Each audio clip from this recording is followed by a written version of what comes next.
السلام علیکم friends, welcome to کتاب نگری یوٹیوب چینل۔ میں ہوں آپ کی ہوسٹ منال۔ یہاں ہم آپ کے لیے لے کر آ گئے ہیں سجیلا نثار کا ناول دل تیرا اسیر کی قسط نمبر 9۔ لیکن آج کی قسط کو شروع کرنے سے پہلے اگر آپ نے ہمارے چینل کو سبسکرائب نہیں کیا ہے تو جلدی سے اسے سبسکرائب کیجئے، ویڈیو کو لائک اور شیئر کرنا نہ بھولیں اور بیل آئیکن کا بٹن ضرور دبائیں تاکہ یہاں اپلوڈ ہونے والے تمام ناولز کی نوٹیفیکیشن آپ کو وقت پر ملتی رہے۔ تو چلتے ہیں آج کی قسط کی طرف۔ خانم خان، آپ نے صحیح پتہ پھینکا ہے۔ اشال بی بی اور عیسیٰ خان کی شادی کی بات کر کے پاریہ اماں پان چباتے ہوئے بولی تو خانم خان مسکرائی۔ تو آپ کیا سمجھی تھی میں دیکھتی رہتی فائقہ کی بیٹی کو عیسیٰ کی دلہن بنتے؟ بالکل نہیں، عیسیٰ اور اشال کا نکاح ہی بہتر ہے ہمارے لیے۔ لیکن خانم خان، آپ کو کیسے پتہ عیسیٰ خان ہیر بی بی کو پسند کرتا ہے؟ ہم نے عیسیٰ کی آنکھوں میں ہیر کے لیے محبت دیکھی تھی۔ بے شک ہیر کسی اور کی منگ ہے، لیکن پھر بھی ہمیں خدشہ تھا کہ کہیں عیسیٰ خان بیچ میں نہ آ جائے۔ خانم خان بھی پان منہ میں رکھتے ہوئے بولی تو پاریہ اماں نے اس بات میں سر ہلایا اور ایک اور پان بنانے لگی۔ عیسیٰ خان پورے 5 دن بعد حویلی میں داخل ہوا تھا اور سامنے ہی اشال اس کو نظر آئی جو کچن سے نکلی تھی۔ اشال خان، اس نے اشال کو آواز دی اور اس کی جانب قدم بڑھائے، لیکن اشال نے عیسیٰ کو دیکھ کر وہاں سے نکلنا چاہا۔ اشال رکے اشال، وہ اس کی جانب بھاگا تھا۔ ایشو رک کیوں نہیں رہی تھی؟ عیسیٰ خان نے اس کا ہاتھ پکڑ کر اپنے سامنے کیا تو وہ چہرہ جھکا گئی۔ کیا ہے، مجھ سے بات کیوں نہیں کر رہی ہیں آپ؟ وہ جھنجھلا کر بولا تھا، لیکن اشال خان خاموش رہی۔ یار ایشو، کیا بات ہے؟ وہ بے بس سا بولا۔ کیا کریں آپ سے بات؟ ہاں، ہماری تو ہمت نہیں ہو رہی آپ کے سامنے آنے کی۔ ہمیں اتنی شرمندگی ہے یہ جانتے ہوئے بھی کہ آپ ہیر خان سے۔ وہ آنسو پیتی پھر سے چہرہ جھکا گئی۔ اچھا، تو اس میں آپ کی کیا غلطی ہے؟ ہم تو ویسے ہی دوست ہیں، آپ میری بہنوں جیسی ہیں۔ آپ تو ایسے نہیں کریں، بھلا اس میں ہماری دوستی کیوں ختم کر رہی ہیں؟ کیوں نہیں بات سن رہی میری؟ وہ پیار سے سمجھاتا ہوا بولا تو وہ خاموش رہی۔ ادھر میری طرف دیکھیں۔ تھوڑی سی پکڑ کر اس کا چہرہ اٹھایا تو وہ آنسو بہا رہی تھی۔ اچھا، رونا تو بند کریں، وہ پیار سے بولا۔ ہم آپ سے کیسے شادی کر سکتے ہیں عیسیٰ خان؟ وہ ہچکیوں کے درمیان بولی۔ اف، آپ پریشان نہیں ہوگی شادی، اب رونا بند کریں اور خبردار جو مجھے ایسے نظر انداز کیا۔ مجھے آپ ویسے ہی شرارتی لڑکی چاہیے، دیکھنا میں سب سنبھال لوں گا، آپ پریشان مت ہونا یار۔ وہ دھیرے دھیرے اس کے آنسو صاف کرتے بولا تو اشال اپنی سرخ ناک کو رگڑتی چہرہ جھکا گئی۔ اب رونا نہیں ورنہ بہت خفا ہوں گا۔ وہ خفگی سے منہ پھیلائے بولا تو نہ چاہتے ہوئے بھی وہ مسکرا دی تو عیسیٰ خان بھی مسکرایا۔ اب جائیں، پریشان نہیں ہونا، اس نے مسکرا کر کہا تو وہ چلی گئی۔ اس کے جاتے ہی اس کے تاثرات سنجیدہ ہوئے تھے۔ اس نے اشال خان کو تسلی تو دی تھی، پر وہ یہ سب کرے گا کیسے؟ بس اب اللہ ہی تھا جو یہ سب کر سکتا تھا۔ حیا شیشے کے سامنے بیٹھی بالوں کو سیدھا کر رہی تھی، لیکن کسی اور ہی سوچ میں گم تھی۔ اتنا گم تھی کہ خان کے کمرے میں آنے کا بھی علم نہیں ہوا۔ کن سوچوں میں گم ہے؟ خان نے موبائل بیڈ پر پھینکتے ہوئے اس کو مخاطب کیا تو وہ سوچوں کی دنیا سے باہر نکلی اور حیرت سے خان کو دیکھا کہ یہ کب آئے۔ کیا ہوا؟ خان نے اس کے پیچھے کھڑے ہوتے ہوئے پوچھا تو اس نے جلدی سے نفی میں سر ہلایا اور وہاں سے اٹھی تھی۔ بات سنیں، بتائیں کیا بات پریشان کر رہی ہے؟ وہ اس کا ہاتھ پکڑتا ہوا بولا تو وہ گھبرائی تھی۔ مجھے اشال خان کی فکر تھی۔ کیوں؟ خان نے سنجیدگی سے پوچھا۔ شاید عیسیٰ بھائی اور اشال اس رشتے سے خوش نہیں۔ میں بات کروں گا، فکر نہیں کریں، زبردستی نہیں کریں گے کسی کے ساتھ۔ وہ سنجیدگی سے بولتا اس کا ہاتھ چھوڑا اور بالوں کو شیشے میں سیٹ کرنے لگا۔ تو میرے ساتھ زبردستی کیوں کی؟ وہ بڑبڑائی تھی، لیکن اس کی بڑبڑاہٹ خان بخوبی سن چکا تھا، اس لیے بالوں میں چلتے ہاتھ رکے تھے۔ سن چکا ہوں میں، اس کو اپنی بڑبڑاہٹ میں مگن دیکھ خان چباتے ہوئے بولا تو اس نے کڑوا گھونٹ بھرا۔ یہ جو فراٹے کی طرح چلتی زبان ہے نا، اس کو گدی سے کھینچ لوں گا، اور یقین کرنا مجھے ذرا افسوس نہیں ہوگا۔ وہ غصے سے سرخ پیلا ہوتے ہوئے بولا اور واش روم میں گھس گیا۔ اتنی بھی کون سی بات کر دی جو سرخ پیلے ہو رہے ہیں۔ خود سے بڑبڑاتی بیڈ پر بیٹھی تھی۔ کچھ ہی دیر میں خان واش روم سے باہر نکلا۔ میرا سامان پیک کر دیجیے گا، آج رات مجھے شہر کے لیے نکلنا ہے، 3-4 دن وہاں لگیں گے۔ اتنا کہتا کمرے سے باہر نکل گیا۔ پیچھے حیا کے چہرے پر مسکراہٹ آئی۔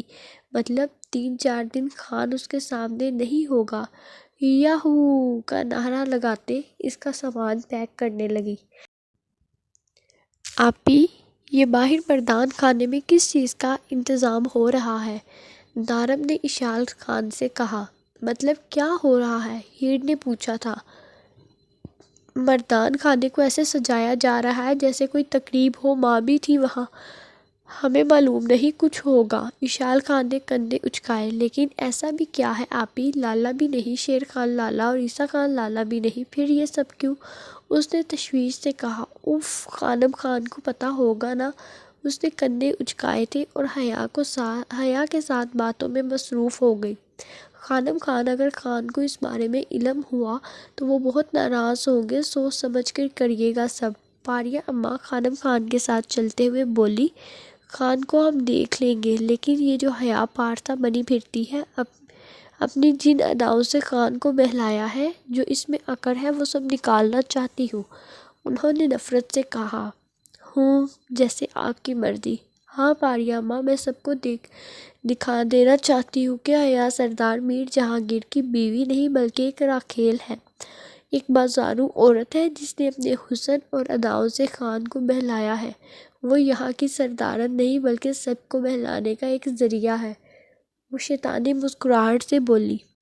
خان، شیر خان اور عیسیٰ خان تینوں ایک گھر میں موجود تھے۔ سامنے ایک بزرگ بیٹھا تھا۔ بیٹا، آپ کب سنا رہے ہیں خوشخبری؟ اس بزرگ نے بوڑھی ہڈیوں سے چائے پیش کرتے ہوئے کہا۔ عیسیٰ خان نے اس بزرگ کی مدد کی تھی، جبکہ خان اس سوال پر چہرہ جھکا کر مسکرایا اور حیا کا چہرہ چم سے نظروں کے سامنے لہرایا۔ بس حضرت سائیں خان بھی اسی تیاری میں ہے۔ جہاں عیسیٰ خان شرارت سے بولا تھا، وہاں شیر خان اور وہ بزرگ مسکرائے، جبکہ خان نے گھورا تھا، پھر خود بھی مسکرا دیا۔ چائے پینے کے بعد وہ تینوں اٹھے تھے۔ بیٹھو نا بیٹا کچھ دیر۔ نہیں حضرت سائیں، کل ہم اسلام آباد آئے تھے، کچھ کام کے سلسلے میں یہاں رکنا تھا، لیکن دل عجیب سا ہو رہا تھا۔ صبح سے تو آج آدمیوں کو یہاں چھوڑ کر گاؤں کے لیے نکلوں گا۔ خان نے اس بزرگ کا ہاتھ چومتے ہوئے کہا۔ ٹھیک ہے، ضروری ہے گاؤں جانا، ہو سکے جلدی پہنچ جانا۔ ان تینوں کے سر پہ ہاتھ پھیرتے ہوئے کہا۔ آئیے نا کبھی حویلی میں، یاد کرتا ہوں آپ کو، بابا کے بعد آپ میرے بابا کی طرح ہیں۔ خان مسکرا کر بولا۔ چند ہستیاں ایسی تھیں خان کی زندگی میں جن کو خان کبھی کھونا نہیں چاہتا تھا۔ ان میں سے ایک یہ بزرگ تھے۔ ارے بچے، خانم خان ہمیں برداشت کریں گی بھلا؟ اس نے افسردگی سے مسکرا کر کہا۔ لگائیے گا چکر، میں انتظار کروں گا، گاڑی میں بیٹھنے سے پہلے کہا۔ پھر الوداعی کلمات ادا کرتے ہوئے روانہ ہوئے تھے۔ گاڑی میں مکمل خاموشی تھی۔ کیا بات ہے، دونوں خاموش ہو آج؟ خان نے دونوں کو دیکھتے ہوئے کہا۔ نہیں تو خان، شیر خان جلدی سے بولا۔ اچھا، مان لیتے ہیں، اس نے جانچتی نظروں سے دیکھتے ہوئے کہا۔ کچھ سوچنا پڑے گا دونوں کا۔ خان بڑبڑایا تھا۔ دونوں نے گہرا سانس بھرا تھا، کیونکہ جو بھی تھا وہ خان کی نظروں سے نہیں چھپ سکتے تھے۔ سب محفل میں بیٹھے تھے اور چہمگوئیاں ہو رہی تھی۔ خانم خان اپنی سارو کا پلو سنبھالتے سربراہی نشست پر بیٹھی تھی، ان سب کی بے قراریاں دیکھ رہی تھی۔ خانم خان، وہ تحفہ کہاں ہے جس کا آپ نے ذکر کیا تھا؟ ان میں سے ایک آدمی بولا۔ صبر رکھیں، ہم لاتے ہیں۔ مسکرا کر اٹھی تھی اور حیا کے کمرے کی جانب قدم بڑھائے۔ انہوں نے ایک زور کے ساتھ دروازہ کھولا تھا۔ حیا جو بھی نہا کر نکلی تھی، کھڑک کی آواز سے پوری کانپی تھی اور پلٹ کر دروازے پر موجود خانم خان کو دیکھا۔ خانم خان اس کا مکمل جائزہ لے رہی تھی، جو سرخ رنگ کے فراق میں کھلتا گلاب ہی لگ رہی تھی۔ خانم خان مسکرائی۔ حسن تو کمال کا ہے، ایسے ہی خان دل ہارے۔ ساری کا پلو سنبھالتے شاطرانہ مسکراہٹ کے ساتھ بولتی، حیا کی جانب قدم بڑھائے۔ حیا کو خطرے کی گھنٹی بجی۔ چلو میرے ساتھ۔ حیا کے بالکل قریب قدم روکتی خانم خان نے حکمیہ انداز میں کہا۔ کہاں؟ وہ سہمی تھی۔ چلو تو صحیح، یہ کہتے اس کا بازو پکڑا اور پلٹی تھی کہ اشال خان اندر داخل ہو رہی تھی اور ٹھٹکی، ماں حیا کو کہاں لے کر جا رہی ہے؟ اشال نے حیرت سے پوچھا۔ پاریہ اماں۔ خانم خان نے اشال کو اگنور کرتے پاریہ اماں کو آواز دی تو وہ اندر داخل ہوئی۔ اشال کو یہی بند کر دو، یہ کہتے حیا کو تقریباً اپنے ساتھ گھسیٹتے ہوئے باہر لے جانے لگی۔ اس سے پہلے اشال پیچھے لپکتی پاریہ اماں نے دھکا دیا تھا، وہ جب تک سنبھلی پاریہ اماں دروازہ لاک کر چکی تھی۔ باہر نکالے ہمیں۔ اشال زور زور سے دروازہ بجاتی، ساتھ اس کو حیا کی فکر کھا رہی تھی۔ کچھ نہیں، سب کچھ گڑبڑ تھی۔ چھوڑے، مجھے کہاں لے جا رہی ہے؟ حیا مسلسل اپنا ہاتھ چھڑوانے کی کوشش کر رہی تھی، کیونکہ اس کو ایک تو کچھ گڑبڑ لگی، دوسرا وہ سردار کی بیوی تھی اور نیچے بہت سے نوکر، اور اس کا حلیہ اس قابل نہ تھا کہ باہر کوئی دیکھتا، جبکہ گلے میں موجود دوپٹہ بھی سیڑھیاں اترتے وہی بوس ہو گیا تھا۔ حیا دوپٹے سے بے نیاز تھی۔ خانم خان، میرا دوپٹہ، میرا حلیہ دیکھیں۔ چھوڑے، یہ مردان خانہ کیوں لے جا رہی ہے؟ وہ روتے ہوئے بولی، لیکن بن اس کی سنے اس کو نیچے زمین پر پھینکا تھا اور ساری کا پلو سنبھالتی اس کے پاس کھڑی ہوئی تھی۔ حیا نے نظریں اٹھا کر ارد گرد دیکھا، جہاں تکیہ سجائے سب نیچے بیٹھے ہوس بھری نظروں سے اس کو دیکھ رہے تھے۔ حیا نے ہاتھوں کی مدد سے اپنے آپ کو کور کرنا چاہا۔ ارے خانم خان، یہ تحفہ تو واہ، مزہ آ گیا، ایک آواز اٹھی تھی۔ شاید وہاں موجود کوئی بھی نہیں جانتا تھا یہ خان کی بیوی ہے، مطلب کسی نے نہیں دیکھا تھا۔ ارے اس تحفے پر جتنے پیسے لگیں گے اس کا ہوگا، خانم خان جوش سے بولی تو حیا نے ایک جھٹکے سے ان کو دیکھا۔ یہ کیا کر رہی ہے؟ وہ اٹھنا چاہتی تھی لیکن پاریہ اماں اس کو پکڑ چکی تھی۔ ارے اپنے حسن کی جلوے سب کو دکھا، وہ شاطرانہ انداز میں مسکرا کر بولی۔ نہیں خانم خان، مت کریں ایسا، آپ بھی ایک عورت ہیں، کیسے دوسری عورت کے ساتھ ایسا کر سکتی ہیں؟ وہ چلائی تھی، آواز نیچی، لڑکی ورنہ زبان کھینچ لوں گی۔ وہ بھی رعب دار آواز میں بولی۔ خان آپ کو چھوڑیں گے نہیں، یہ معاملہ چھپنے والا نہیں، وہ روتے ہوئے بولی، اور پاریہ اماں جو گھنگرو اس کے پاؤں میں باندھنے لگی تھی کہ اس نے آزاد کروانا چاہا، لیکن تو ملازمہ نے اس کو پکڑا تھا۔ ناچ لے، کیا پتا یہی امیر بن جائے، اور اگر نہ بھی ناچی تو اس محفل میں بیٹھے کسی ایک شخص کے بیڈ کی زینت بنے گی۔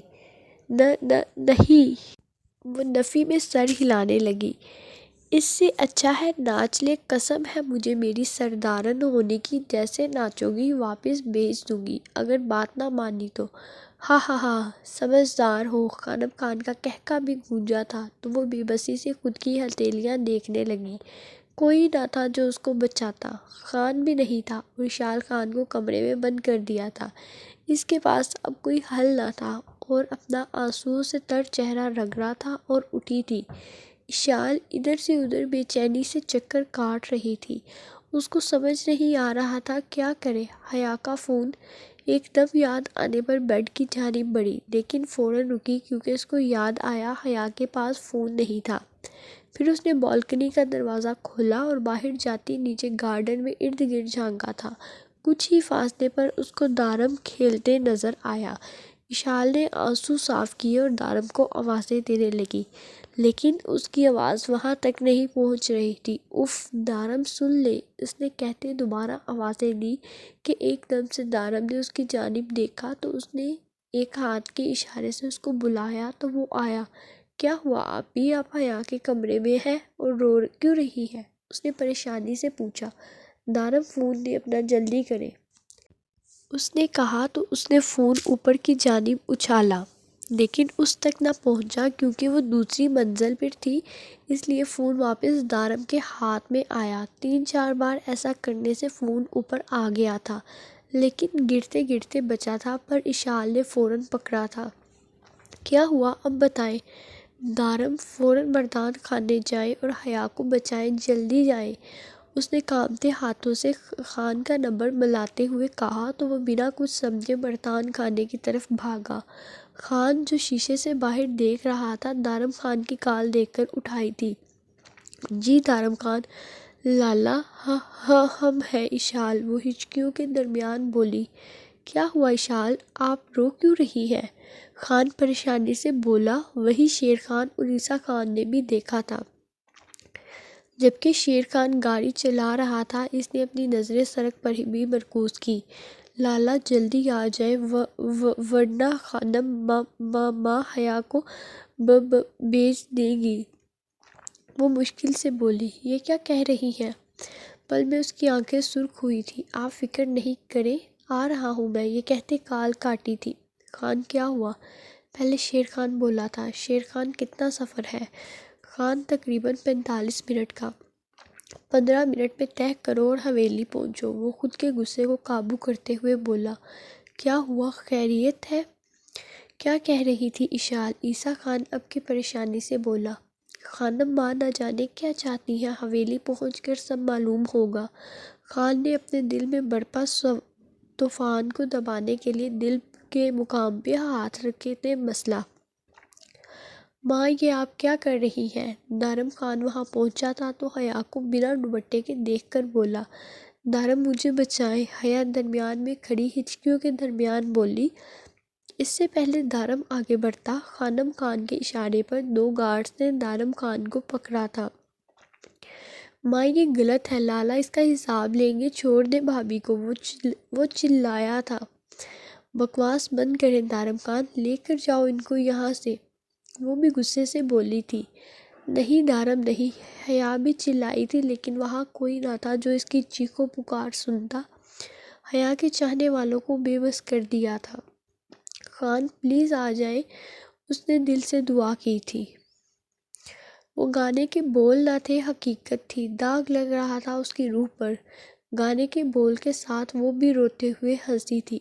پل بھر میں فرش پر نوٹ گرے تھے اور حیا کے قدموں تلے فرش کی جگہ نوٹ ہی نوٹ تھے۔ فرش کا ذرا سا حصہ بھی دکھائی نہیں دے پا رہا تھا۔ خان کا چہرہ اس کے سامنے لہرایا تھا۔ وہ پل کو رکی تھی۔ اس نے دوبارہ ناچنا شروع کیا تھا۔ داد دینے والوں نے کمال کیا تھا کہ اس پر نوٹوں کی برسات کر دی۔ ناچتے ناچتے وہ زور سے گھومنے لگی تھی، اوپر سے بارش کی مانند نوٹوں کی برسات ہونے لگی تھی۔ گھومتے گھومتے وہ ایک وجود سے ٹکرائی تھی۔ اس نے نظریں اٹھائی اور سامنے وجود کی زہر رنگ آنکھوں میں اپنی آنسو بھری آنکھیں ڈالی تھی اور بنا کسی کی پرواہ کی اس کے گلے لگی تھی۔ وہاں مکمل سکوت چھا گیا تھا۔ میوزک کی آواز رک گئی تھی، حواریوں کا شور ختم ہو گیا تھا، پر کسی پر سکتہ طاری ہو گیا تھا۔ خانم خان کی بھی مسکراہٹ غائب ہوئی اور موت نظر آنے لگی، بلکہ وہاں موجود ہر شخص کو موت نظر آ رہی تھی۔ یہ کیا ہو رہا تھا یہاں پر؟ حیا کو خود سے الگ کرتے وہ طیش کے عالم میں بولا۔ میں کچھ پوچھ رہا ہوں خانم خان، وہ غصے سے بولا تو خانم خان نے تھوک نگلا۔ پورے حال میں صرف خان کی آواز اور حیا کی ہچکیاں تھیں۔ خان نے حیا کی طرف دیکھا جو اس کے ساتھ لگ کر کھڑی تھی۔ عیسیٰ خان اور شیر خان نے حیا کو ایک نظر دیکھنے کے بعد نہ دیکھا تھا، کیونکہ وہ حال میں نہ تھی کہ کوئی دیکھے۔ خان نے اپنے کندھوں سے شال اتارتے حیا پر اوڑھی تھی اور ایک غضبناک نظر سب نفوس پر ڈالی۔ رعبدار آواز سے آئی، عیسیٰ خان؟ جی خان۔ عیسیٰ بھی خان کو غصے کے عالم میں دیکھ کر ہڑبڑایا تھا۔ یہاں موجود ہر شخص کے سینے میں گولیاں اتار دو، ان کی آنکھیں نوچ لو جنہوں نے سردار میر جہانگیر خان کی بیوی کو دیکھنے کی جرأت کی۔ سب کو مانو زندگی کے لالے پڑ گئے تھے۔ نہیں سردار، ان میں سے ایک بولا تو خان نے بنا موقع دیے گن نکال کر 2 گولیاں اس کے سینے میں اتاری تھی۔ اور خانم خان کو ان کے کمرے میں لے جاؤ، ان کا حساب میں خود برابر کروں گا، طیش کے عالم میں کہتا، حیا کا ہاتھ پکڑتا لے جانے لگا۔ حیا کی ہچکیاں تھمنے کا نام نہیں لے رہی تھی۔ خان حیا کو لے کر زینے چڑھ رہا تھا کہ وہاں حیا کا گرا دوپٹہ دیکھ کر اس نے مٹھی بھینچی تھی اور جھک کر وہ دوپٹہ اٹھایا اور ایک نظر حیا کو دیکھا اور کمرے کی طرف لے جانے لگا۔ ابھی کمرے کے قریب پہنچا ہی تھا کہ کمرے سے اشال نکلی تھی۔ یقیناً کسی نے کمرے کا لاک کھولا تھا۔ لالا، اشال نے روتے ہوئے اس کے سینے سے لگی اور پھر پیچھے ہوئی اور حیا کو گلے سے لگایا۔ حیا اس کے گلے سے لگی زار و قطار رونے لگی تھی۔ خان نے ٹھنڈی آہ بھری۔ بچے آپ جائیں، میں آپ سے بعد میں ملوں گا۔ اشال حیا سے الگ ہوئی تو خان بولا تو وہ خان کی گال پر کس کرتی وہاں سے چلی گئی۔ خان نے حیا کو لا کر کمرے میں چھوڑا۔ خان کی شال کو اس نے مٹھیوں میں جکڑا تھا۔ خان نے دروازہ لاک کیا اور اس کی جانب آیا۔ اس کو اپنی طرف آتے دیکھ کر وہ پیچھے ہوئی تھی تو خان نے اس کو کھینچ کر گلے سے لگایا۔ وہ بکھری سی اس کے سینے سے لگی رونے لگی تھی۔ ششش، معاف کر دیں حیا، وہ اس کے سر کو چومتے ہوئے بولا تو وہ اور زور سے رونے لگی۔ اچھا بس کریں، میں آ گیا ہوں، سب سے حساب برابر کروں گا میری جان، اس نے گھیرا تنگ کرتے ہوئے کہا۔ خان، وہ مشکل سے بولی۔ بس میری جان، آپ کی تجدید کا بدلہ میں لوں گا، آپ میری بیوی ہیں، بہت محبت کرتا ہوں آپ سے۔ جانے انجانے میں وہ اس سے اظہار کر بیٹھا تھا، لیکن وہ ہوش میں کہاں تھی؟ ہوش میں ہوتی تو اپنی قسمت پر رشک کرتی۔ بہت پیار کرتا ہوں میری جان، سردار میر جہانگیر خان آپ کے بنا مٹ جائے گا۔ ایک جذب کے عالم میں بول رہا تھا، لیکن حیا کے وجود میں کوئی حرکت نہ دیکھ کر تھوڑا پیچھے ہوا تو حیا اس کی باہوں میں جھول گئی۔ اس نے ہونٹ مینجے تھے اور حیا کو گود میں اٹھاتا بیڈ پر لٹایا تھا اور دارم خان کا نمبر ملایا۔ دارم، ڈاکٹر کو بلا کر میرے کمرے میں لاؤ، فیمیل ڈاکٹر ہو، اشال کو بھی لیتے آنا۔ اتنا کہتے اس نے کال بند کی اور اس کے پاس بیٹھتے اس کا ہاتھ تھاما تھا۔ آپ زندگی ہے میری، پتہ نہیں کیوں آپ کی ہر چیز کا حساب لوں گا، وعدہ ہے میرا۔ اس نے اس کا ہاتھ چوما تھا اور کمرے سے نکل گیا۔ اس کا ارادہ خانم خان کی طرف جانے کا تھا۔ خان کمرے سے باہر نکلا تو شیر خان بھی باہر کھڑا تھا۔ حیا کیسی ہے؟ وہ پریشانی سے بولا۔ بے ہوش ہے، عیسیٰ خان نے ان کو انجام تک پہنچایا؟ اس نے سنجیدگی سے کہا۔ لے گئے ہیں عیسیٰ خان، ان سب کو ساتھ شبیر ہے۔ میں جانا چاہتا تھا لیکن عیسیٰ نے کہا آپ کے پاس رکوں۔ اس نے تفصیل سے بتایا۔ اچھا کیا میرے پاس رکے ہو، چلو میرے ساتھ، اس کا کندھا تھپتھپاتے ہوئے کہا اور قدم آگے کی جانب بڑھائے۔ پیچھے شیر خان بھی تھا۔ خانم خان پریشانی سے کمرے میں ارد گرد چکر کاٹ رہی تھی۔ یہ تو واضح تھا خان اس کو نہیں چھوڑے گا، بس کسی طرح خان ہمارے قابو آ جائیں۔ وہ خود سے بڑبڑائی تھی کہ دروازہ دھڑام سے کھلا۔ خان کو طیش میں دیکھ کر خانم خان کو اپنا آپ مرتا ہوا محسوس ہوا۔ خان بات سنے، وہ آگے بڑھی تھی۔ بس! خان ہاتھ اٹھا کر دھارا تھا۔ خانم خان کے قدم رکے تھے۔ خان نے دروازہ زور سے بند کیا۔ آپ کی ہمت بھی کیسے ہوئی سردار میر جہانگیر خان کی بیوی کے ساتھ یہ سب کرنے کی؟ ہاں، جواب دیں، وہ کسی بپھرے ہوئے شیر کی مانند بولا تھا۔ خانم خان کی زبان تالوں کو جا لگی تھی۔ جواب سب ختم ہو گئے تھے۔ ہم بتاتے ہیں، آپ بیٹھیں، انہوں نے حوصلہ جمع کرتے ہوئے کہا۔ کچھ پوچھ رہا ہوں میں، وہ پھر دھارا۔ خان معاف کر دیں، خاموش ہو جائیں، اس نے بیچ میں ٹوکا تھا۔ کاش آپ میری ماں نہ ہوتی تو میں اپنی بندوق کی ساری گولیاں آپ کے سینے میں پیوست کر دیتا۔ وہ گھرایا تھا اور گہرا سانس لے کر خود کے غصے کو قابو کیا۔ جو بھی تھا وہ اس کی ماں تھی جس کا اسلام میں بہت درجہ تھا، پر وہ غلط تھی۔ شیر خان، اس نے آواز دی تو شیر خان اندر داخل ہوا۔ خانم خان کو ان کے کمرے میں بند کر دو، کوئی بھی نہ ملے، یہاں تک کہ ملازمہ بھی باہر کھانا رکھ کر جائے گی۔ ان سے فون تک لے لو، ہر میسر چیز دور کر دو، جو کھانا ملازمین کھائیں گے وہی کھانا ان کو دیا جائے گا، ہر سہولت دور کر دو۔ غصے سے اپنی ماں کو دیکھتا حکم دے رہا تھا اور خانم خان نے حیرت سے اور غصے سے خان کو دیکھا پر کچھ بولنے کی ہمت نہ ہوئی۔ مجھ سے ملنا ہو تو مجھے بتایا جائے اور پاریہ اماں کو میرے سامنے پیش کرو، ان کا حساب باقی ہے۔ یہ کہتے ایک نظر ماں کو دیکھتا کمرے سے باہر کی جانب قدم بڑھائے۔ نہیں خان، خانم خان آگے بڑھی تھی۔ بس خانم خان، اس نے دوسری طرف منہ کیے ہی ہاتھ اٹھا کر ان کو ٹوکا تھا اور کمرے سے نکل گیا۔ پیچھے شیر خان بھی ایک نظر خانم خان کو دیکھتا چلا گیا۔ خان لاؤنج میں بیٹھا تھا۔ اس میں ہمت نہ تھی حیا کا سامنا کرنے کی، اور ساتھ میں اپنا ماتھا بھی مسل رہا تھا کہ شیر خان اندر آیا اور اس کے ساتھ بیٹھا۔ خان حیا کے پاس جائیں دارم بتا رہے تھے کہ اب ان کو ہوش آ گیا ہے۔ اس نے سنجیدگی سے کہا، شیر خان، ہمت نہیں، پتہ نہیں کیوں سانس بند ہو رہا ہے۔ اس نے گہرا سانس بھرتے ہوئے کہا، ہمت کریں، ان کو ضرورت ہے آپ کی۔ خانم خان نے اچھا نہیں کیا، لیکن حیا کے صرف آپ ہی ہیں، کوئی نہیں ہے اور۔ اس نے خان کے کندھے پر ہاتھ رکھتے ہوئے کہا، بابا کیوں اتنی جلدی چھوڑ گئے؟ وہ نم لہجے میں کہتا اس کے کندھے پر سر رکھا تو شیر خان نے بھی زور سے آنکھیں میچ کر کھولی تھی، جیسے اللہ کو منظور۔ بابا ہوتے حالات مشکل ہوتے۔ شیر خان، ماں نے زیادتی کی ہے لیکن سزا کی ہمت نہیں ہو رہی تھی۔ وہ ماں ہے، بہت بلند درجہ ہے، لیکن وہ غلط ہے شیر خان، ہے نا؟ آخر میں سر اٹھاتے شیر خان سے سوال کیا تھا۔ ہاں، وہ غلط کر رہی ہیں، ایک بے قصور کے ساتھ زیادتی کر رہی ہیں، ان کو سزا ضروری تھی۔ سردار ہیں آپ کا فیصلہ سب کے لیے برابر ہونا چاہیے۔ اس نے مکمل طور پر خان کی طرف مڑتے ہوئے کہا تو خان نے لب بھیجے، اس بات میں سر ہلایا۔ اب جائیں، شاباش، شیر خان نے کہا تو خان گہرا سانس لیتے کھڑا ہوا اور شیر خان کے بالوں میں ہاتھ پھیرتے وہاں سے چلا گیا، جبکہ شیر خان نے سر صوفے کی پشت سے ٹکایا تھا۔